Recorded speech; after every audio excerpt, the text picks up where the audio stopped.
Joshua prays for the sun to stand still.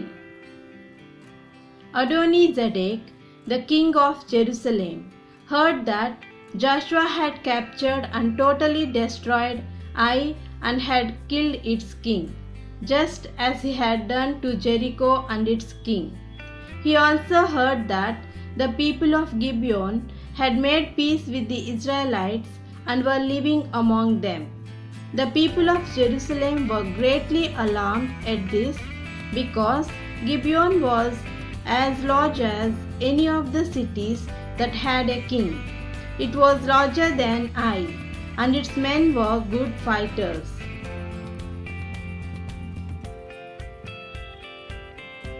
ADONIZEDEK sent message to King Hoham of Hebron, King Piram of Jarmuth, King Japhia of Lachish, and to King Debir of Eglon. Come and help me attack Gibeon, because its people have made peace with Joshua and the Israelites.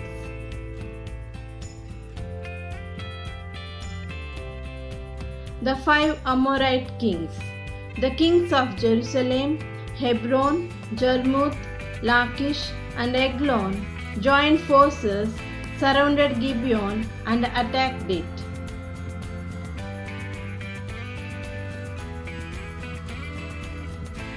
The men of Gibeon sent word to Joshua at the camp in Gilgal, "Do not abandon us, sir.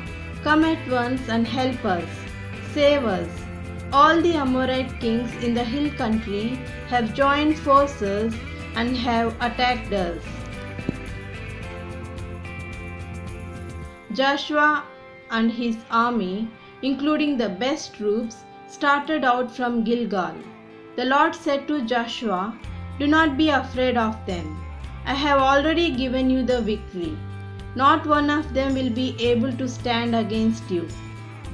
All night, Joshua and his army marched from Gilgal to Gibeon, and they made a surprise attack on the Amorites. Amorites. The Lord made the Amorites panic at the sight of Israel's army.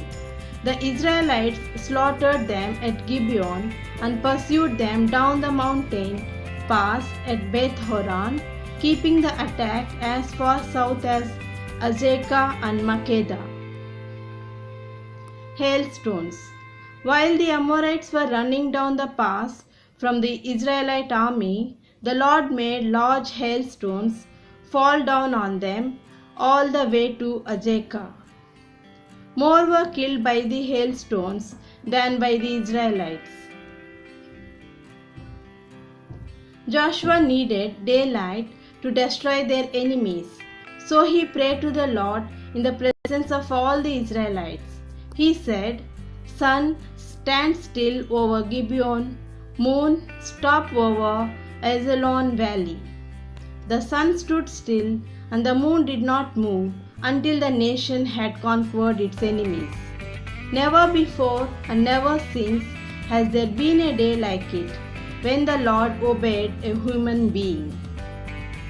The Lord fought on Israel's side. Kings escaped. The 5 Amorite kings, however, had escaped and were hiding in the cave at Makkedah. Someone found them, and Joshua was told where they were hiding.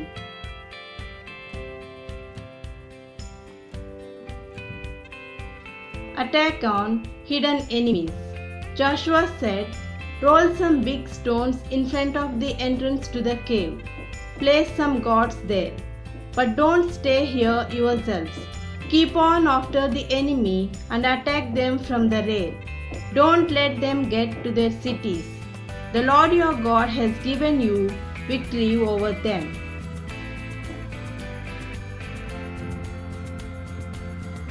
Some of them escaped. Joshua and the men of Israel slaughtered everyone, although some managed to find safety inside the city walls and were not killed.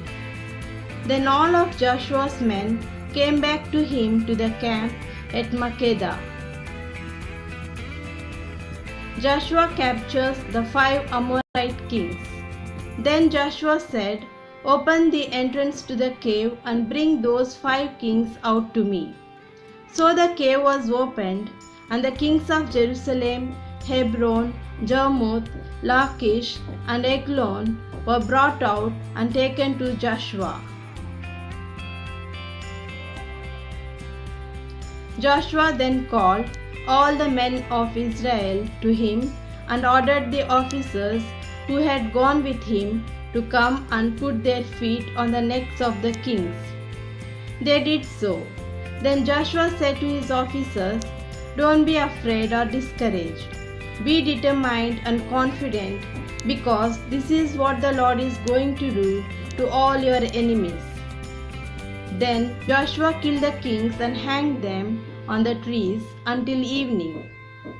At sunset, Joshua gave orders to take the bodies down and throw into the same cave where they were hidden earlier.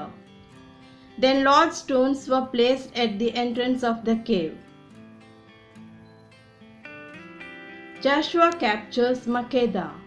Joshua attacked and captured Makkedah and its king that day. He put everyone in the city to death. No one was left alive. He did to the king of Makkedah what he had done to the king of Jericho.